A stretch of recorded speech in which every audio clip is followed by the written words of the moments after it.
chef de l'État patient. Voilà.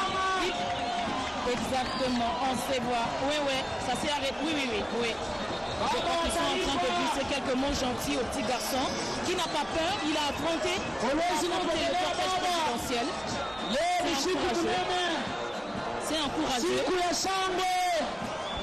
C'est terrible.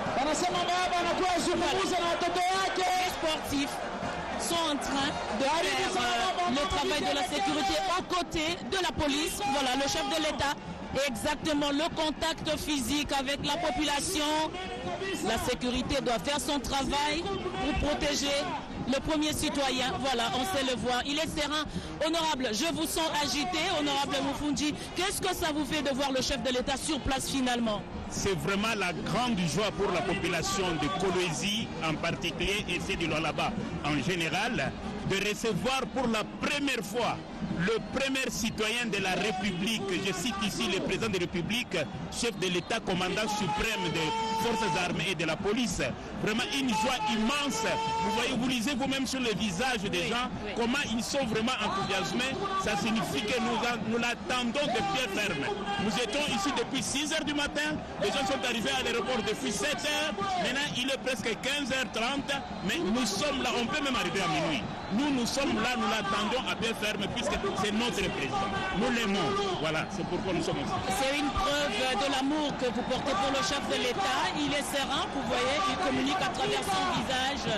Le chef de l'État est accueilli par une population qui l'aime, par une population qu'on a du mal à contrôler maintenant. Les services de sécurité doivent faire leur travail. En fait, c'est un signe de porter le chef de l'État. C'est un signe de porter le chef de l'État, de porter sa vision. Félix Antoine Tshisekedi est arrivé dans la ville de Kolwezi où il était attendu depuis 2 semaines. Il y a des gens qui pensaient qu'il pouvait revoir son programme parce que vous savez, Félix Antoine Tshisekedi revient d'un long périple en tant que président de l'Union africaine. La RDC est à la tête du continent africain, mais il ne se fatigue pas. Il vient honorer sa parole pour rencontrer la population qui l'attendait depuis plusieurs heures après Lubumbashi. Madame, monsieur, le public est chauffé à blanc par les comédiens, les animateurs qui tiennent en haleine la population de Lualaba. Ici, tous les âges sont confondus. Il y a des enfants, il y a des femmes qui ont à leur côté leur bébé qui voulaient marquer l'histoire de notre pays pour rencontrer pour la première fois le président de la République. Un contact physique et maintenant l'attente, c'est d'écouter ses premiers mots, ses premières paroles parce que c'est pour ça que ces personnes ont veillé, ces personnes se sont déplacées pour rencontrer le président de la République. Voilà, Félix Antoine Tshisekedi. Félix Antoine Tshisekedi reçoit les ovations du public. C'est très apprécié le geste qu'il fait. Voilà comment le public est en train de répondre. Tout le monde voudrait monter sur le podium si c'était possible. Même moi, je voudrais monter pour les saluer. Vraiment, quel enthousiasme, je ne sais pas quoi dire. Je vous assure que la population de Kolwezi attendait à pied ferme la présence du président de la République ici chez nous. Nous sommes ravis, nous sommes vraiment contents, nous sommes soulagés. Moi, je pense que des voyages comme ça, ça ne soit pas le dernier. Nous l'attendons encore et nous avons voulu qu'on fasse avec lui-même une semaine. Parce que nous voulons lui parler, nous voulons être à côté de lui, nous voulons profiter de sa chaleur. Nous voulons être vraiment côte à côte comme papa et ses enfants. Vraiment, vous voyez vous-même, vous lisez sur les visages de la population, il l'attendait à pied ferme. Voilà. Nous, on en profite pour remercier nos équipes ici sur place et puis à Kinshasa, le comité de gestion, Ernest Kabila et tout le reste, ainsi que notre ministre Patrick Mouya, porte-parole du gouvernement, qui a tenu à ce que la RTNC arrive ici et puisse retransmettre en direct, en temps réel, cet événement important. C'est madame le gouverneur intérimaire qui a introduit le chef de l'État. Je vous laisse l'écouter.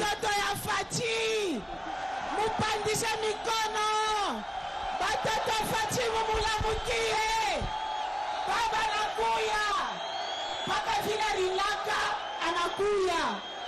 Arimilakaka anasema takuya. Bamama, bababa, batoto, banduku bote. Mumulamukie baba, mumulamukie. Mumulamukie. Asante sana, minampatia ye mwenyewe baba sauti amilamukie.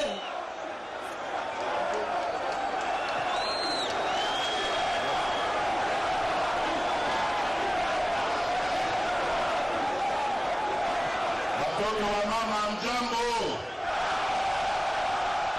Watoto wa Lualaba amjambo. Swahili yangu iko kidogo. Makolo bana Lingala.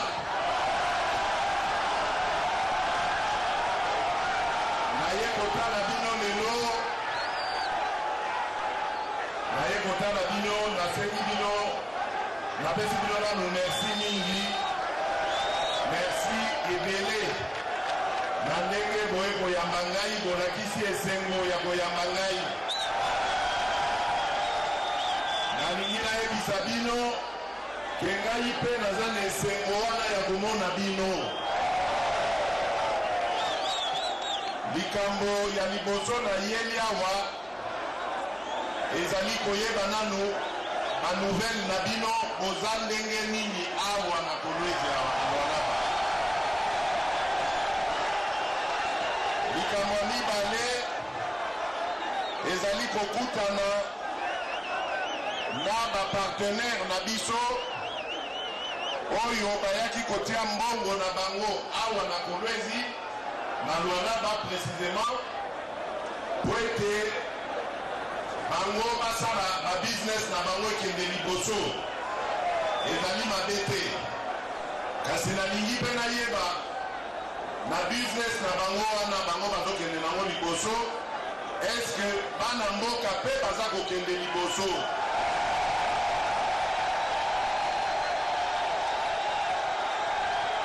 Yango nazali koloba na bino boye,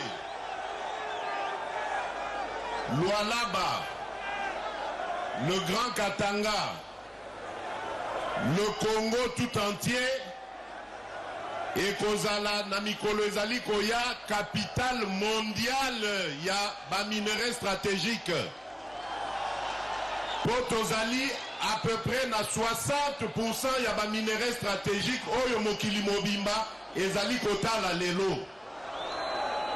Alors ngai na lobi boye, likambo wana ekoki kosalema te ke mokili eza ko avancer biso tozongaka nsima.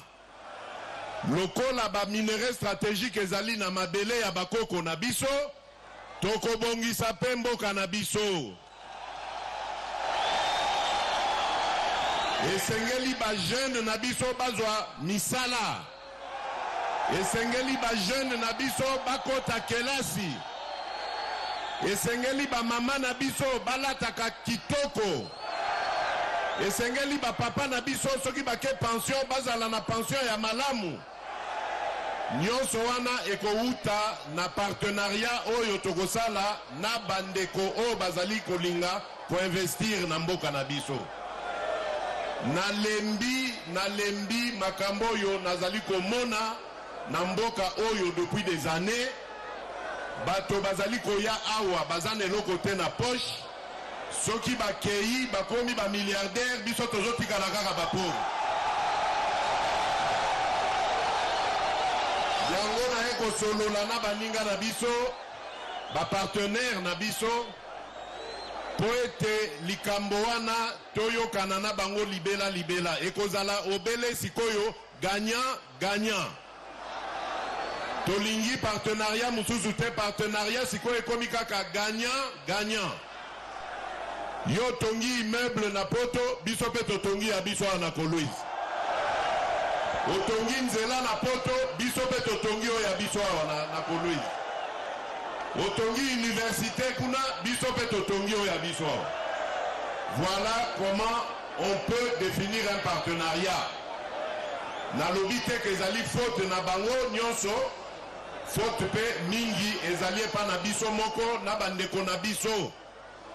Banegosiaki makambo wana mabe, et puis na oyo banegosiaki mbongo ebimi kuna basaleli pe mbongo yango te, batie na bapoche na bango. Yango bitumba na ngai ezali Congolais azala heureux épanoui na mboka na ye.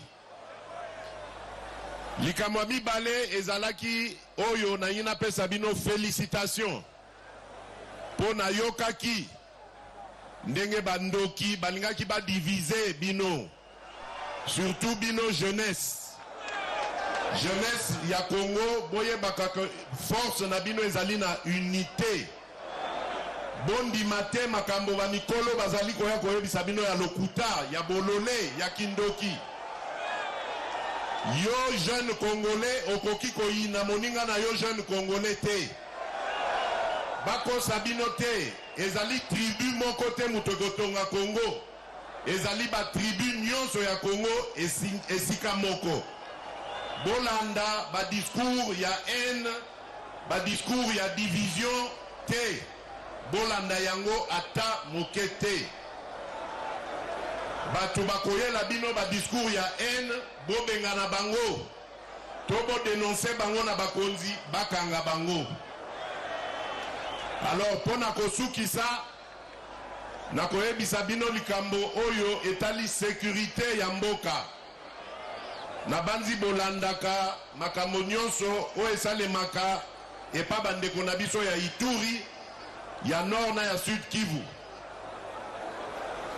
Makambo wana ebanda utakala toluka mayele tozwa te, mbalo yonga na décider na lobi Ituri na Nord Kivu ekokoma na état de siège sous administration militaire.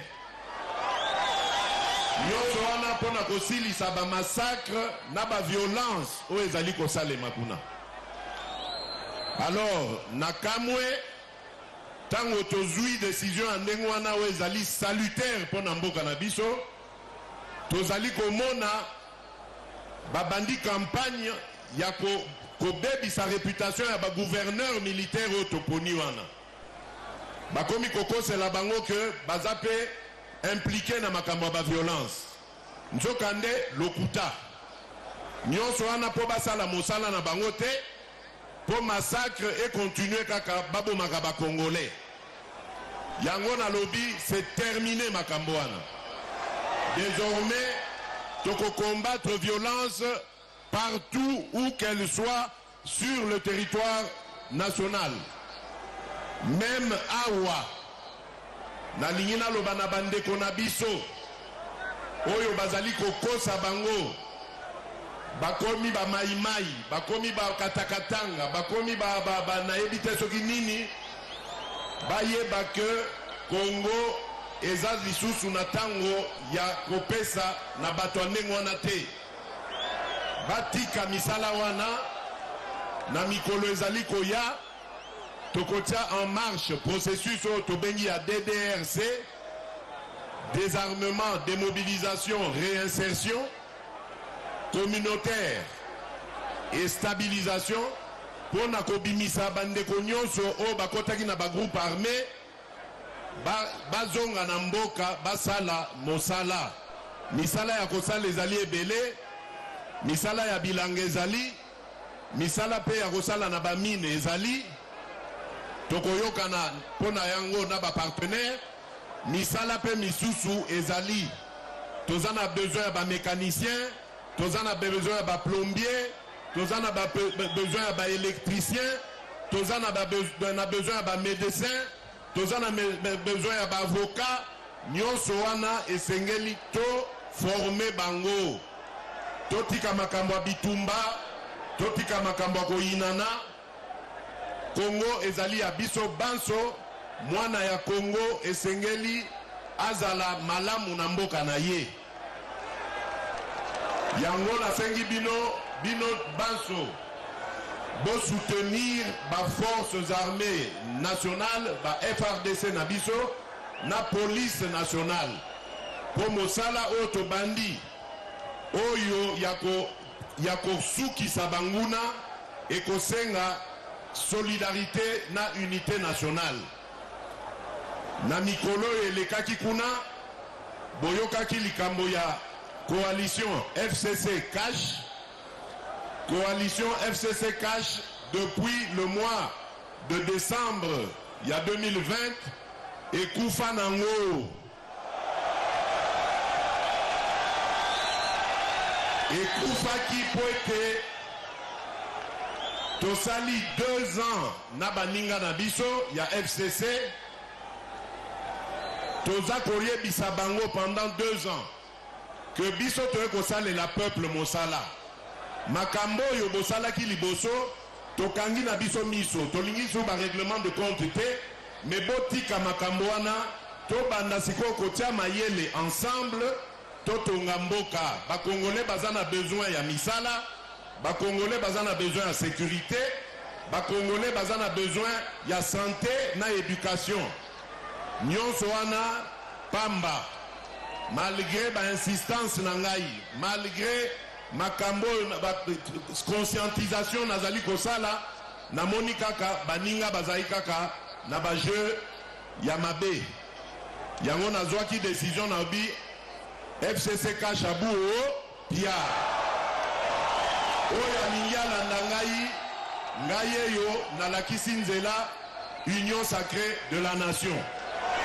kuna elakisi mosala pour le peuple tokozala à la disposition ya peuple yango naza kosenga na bino parce que biso toza basali na bino bozala vigilant moto nyonso à quelque niveau ya responsabilité bozalaka vigilant na gestion na ye il faut bosenga ye ba compte il faut asalela bino mosala on a oublié notre peuple pendant trop longtemps ça suffit lelo ekomi tango ya kosalela peuple mosala yango naza kosenga bino botala biso ndenge tokosala sikoyo mosala tokolakisa bino que toutes ces années perdues étaient des années de distraction dans laquelle quelques individus étaient en train de profiter du Congo et des Congolais. Mbalo tolembi tolobi, on va travailler pour le peuple. Voilà bandeko, batoto wa mama, makambo nazaki nango ya koyebisa bino. Malheureusement ngonga ese kei toza kosalela tango na kembango kosolola na bandeko baye ko investir na Congo pona expliquer bango vision na ngai oyo ezali ya que tokozala siko na partenariat gagnant gagnant botika malamu nzamba batela bino nzamba batela Lualaba nzamba batela mama gouverneur Nzambe abatela Congo. Merci beaucoup. Voilà, c'est très émouvant. Le chef de l'État termine par ces paroles de bénédiction sur le peuple du Lualaba et sur Madame le gouverneur intérimaire qui administre cette province minière. Honorable Clément Moufoundji, je vous ai gardé à mes côtés. Nous allons commenter un tout petit peu rapidement ce discours profond et très riche du chef de l'État en 5 points. Le président de la République se pose la question que tout le monde se pose. Comment comprendre que les minerais du Congo ne profitent pas aux Congolais? Comment comprendre que la capitale mondiale des minerais stratégiques ne soit pas développée? Comment comprendre l'enrichissement des partenaires du Congo qui viennent peut-être avec un capital minime, mais quand il reste quelques années, ils s'enrichissent au détriment de la population. Donc c'est des questions importantes qui ont consacré des questions importantes du message du chef de l'État. Je rappelle que vous nous suivez en direct sur la RTNC à travers le monde. Le chef de l'État va quitter le rond-point où il a fixé rendez-vous avec la population. Si vous nous avez suivis, parce que la politique du nouveau ministre de la Communication tient à ce que la RTNC soit l'instrument au service de la population. Nous remercions au passage le ministre Patrick Mouyaya Katembwe ainsi que les dirigeants de la RTNC. C'est grâce au nouveau ministre, c'est grâce au dynamisme des dirigeants de la RTNC que nous sommes ici. Merci, clin d'œil à Jessica Bassele.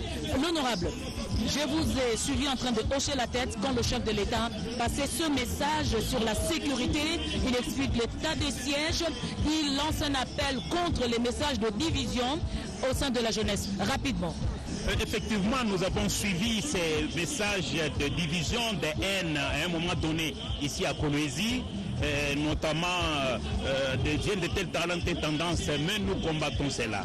Le président de la République veut nous montrer que la jeunesse ne peut être forte que lorsqu'elle est unie. Lorsqu'on n'est pas unis vraiment, voilà, on peut tout le monde absolument veut rien. suivre l'escorte du chef de l'État. Oui. Voilà, le président de la République est en train de quitter le rond-point pour poursuivre sa journée de travail, comme il l'a annoncé, avec Les investisseurs à qui il va poser des questions qu'il a annoncées ici pour comprendre comment se déséquilibre avec le